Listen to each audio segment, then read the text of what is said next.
Hello and welcome to today's episode of Filling the Gap, your one-stop shop for Pacers Gap Year coverage. I'm your host, Andrew Schreiner, and today we are talking about the Pacers' 6-game losing streak that has kept Rick Carlisle stuck at 999 career wins and has seen the Pacers fall to 6-24. Certainly not what we thought this season would look like, or at least not me. Maybe a few did. But before we get into the games, a few roster moves have happened since the last episode. Essentially, Jeremiah Robinson-Earl is out. James Wiseman is back in. Those are the highlights of the roster moves. There were several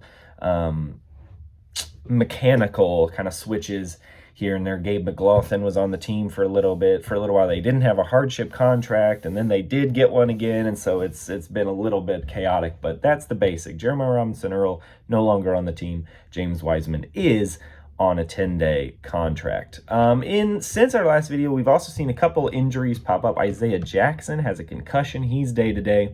Tony Bradley is injured. He has a fracture in his one of his fingers on his right hand. I believe it's his right thumb. And he can play. He's been active, but he did not play for the last few games, though he did get in against the Bucks at the end.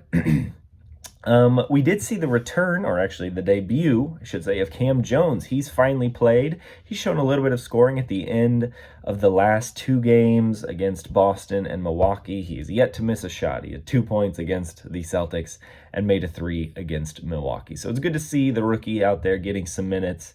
And yeah, in his few minutes against inferior competition, he looked okay. Obviously, we'll need to see him in more competitive settings to know for sure what the Pacers have there. But anyways, let's start talking about this losing streak. I had hope coming out of the NBA Cup break there. You have extended time to practice before that little 2-game stretch and then after, before the Knicks game. And that was really where the Pacers turned it around last year. You remember, at this point of the season, or even a little earlier, they're 10-15. We're thinking, what's wrong with Halliburton?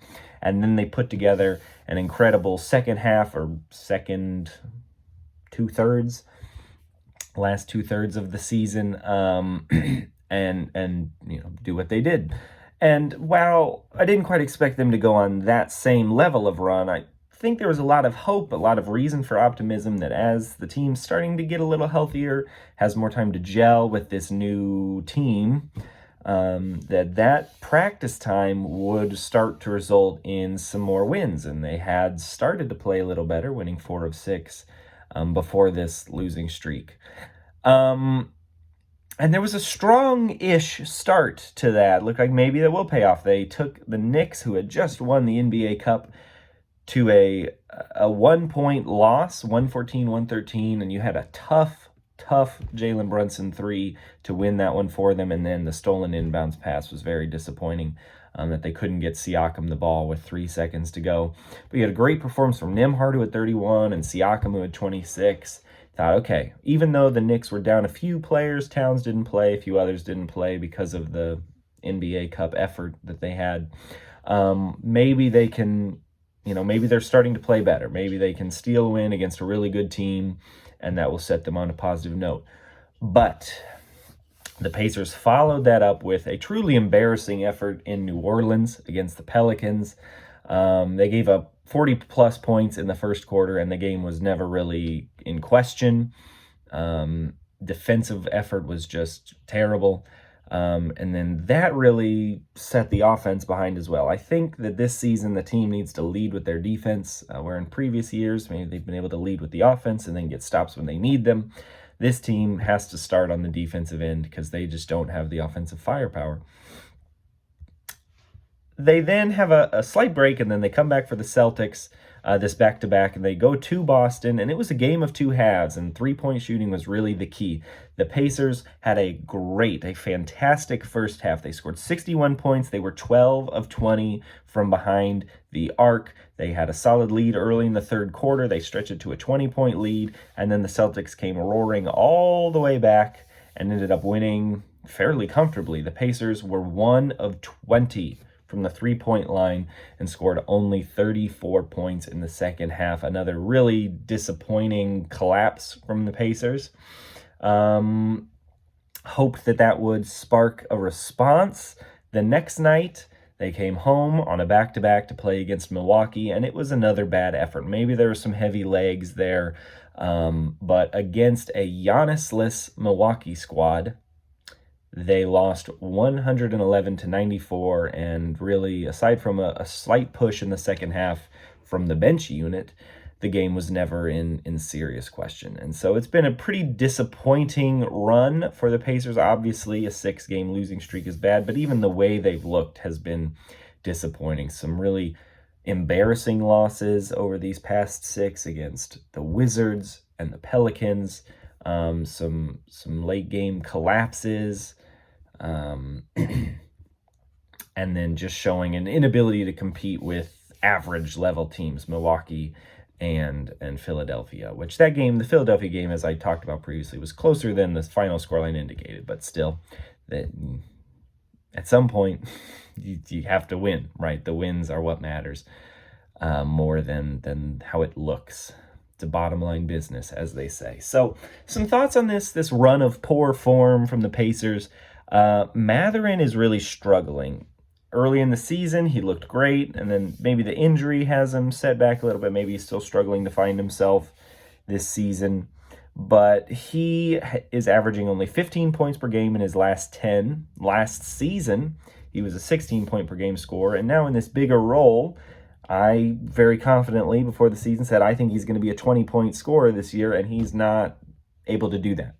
And a big part recently has been a lack of aggression. He did not shoot a single free throw against New York, New Orleans, or Boston. 3 straight games for Benedict Mathurin, who makes a living at the free throw line. He's the one Pacers player who consistently gets to the line with no free throw attempts.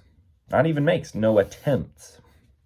So that was very disappointing. We need to see him, and he was a little more aggressive. I believe he shot 6 against Milwaukee. He needs to get to the rim, attack, and draw contact, get to the line. The Pacers need someone to do that. But then some other thoughts. On last night's broadcast, the Milwaukee game, Quinn Buckner, who is a goober, but he knows the game very well, made an interesting point, something I hadn't considered, that the injuries are to the Pacers' best cutters. And so, Halliburton, Shepherd, Toppin, Nesmith, these are guys who move without the ball pretty well, really well, and often find some finishes near the rim or get to open spots for 3 and create good shots. And I was thinking about that more, and I think he's right that the action on offense this season, just watching the games, is primarily on ball. They're doing a lot of pick and roll, a lot of high screens, and then there's a lot of just kind of moving the ball around the perimeter. And then the Pacers are ending up with a lot of shots late in the shot clock, and just by their nature, those are often hurried, tough, mid-range or 3-point shots. That Nembhard and Siakam are making. Their scoring okay individually, but those are not the shots that NBA teams are looking for. And so I think, and obviously Rick Carlisle and his staff know more about basketball than I ever could dream of. But just from the eye test, I think the Pacers need some more off-ball movement. And maybe when some of these players, Shepherd and Nesmith really are the only 2 who have any hope of returning soon, come back, maybe that will start to pick up. But obviously Halliburton's passing is missing and will all season to find those cutters, those open looks. And so I think this is a real problem for the Pacers, something they need to try and address. I don't have the answers. It doesn't look like Rick Carlisle and his staff have the answers there, but hopefully they'll be able to find them. So next up, the Pacers do have Christmas off. They have a back-to-back after Christmas, the 26th and 27th. They start at home against the Celtics. They end in Miami. The Pacers will obviously hope to recreate the first half performance from Monday night against the Celtics and see it out this time. But this will be our first look at the Miami Heat this season. They started really strong, but they're now reeling. They're 2-8 in their last 10. They sit at 15-15. Tyler Hero has missed several games with a toe injury. He might be back. He might be out. It's a little unclear. I wasn't able to find specific details about that injury. But they're playing very differently this year. So Eric Spoelstra, they're one of the teams that is most clearly adapted to the Pacers' style of play that people are talking about. They're playing really fast, really intense. They're led by Norman Powell, who's averaging 23.7 points per game. To be honest, this was a real surprise to me early in the season. I didn't even really know who he was, and look back at his stats. He's actually been a good scorer in the NBA, but he's had a lot of injuries. He's missed time. So he's had an opportunity, and he's playing well, but they will be without Tyler Hero, who's probably their best player, even though Powell is playing really well. But thank you for watching today's episode. I hope to be able to put them out a little more consistently than I have been, but I am traveling over the holidays here, and so I will do my best to still post videos from India, where my wife and I will be traveling. So thank you for watching today's episode. Be sure to like this video, subscribe so you don't miss the next one, share it with a friend, helps out the channel. We'll see you next time.